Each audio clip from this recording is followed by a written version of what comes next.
আমার কাছে সরস্বতী পুজো মানে ভোরবেলা ঘুম থেকে উঠে গায়ে কাঁচা হলুদ মেখে স্নান করে তারপর অঞ্জলি দিতে যাওয়া। পুজো যতই দুদিন হোক না কেন, পরের দিন সকালটাকে আমি বেছে নিয়েছিলাম জেম্মার বাড়িতে অঞ্জলি দিতে চলে গিয়েছিলাম।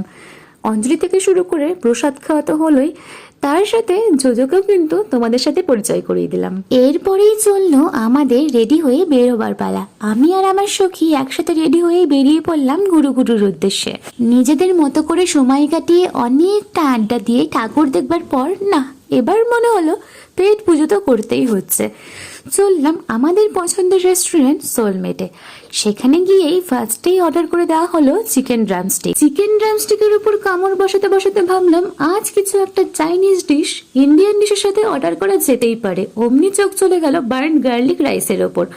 সাথে নিয়েছিলাম আমরা এগ ফ্রাইড রাইস আর ছিল chicken Nurjahan. Burn garlic rice হলো একটা ইন্দো চাইনিজ ডিশ, যেটা কিন্তু আমাদের খেতে বেশ ভালোই লেগেছিল। চিকেন নূরজাহানের সাথে যে এগ ফ্রাইড রাইসের কম্বোটা দুর্দান্ত ছিল। চিকেন নূরজাহানের গ্রেভিটা অসাধারণ হয়েছিল খেতে। আর সব শেষে নিয়ে নিয়েছিলাম কোল্ড ড্রিঙ্কস। আর রাতে একটু আরেক বান্ধবীর সাথে ঘুরু ঘুরু করে চলে এলাম বাড়ি।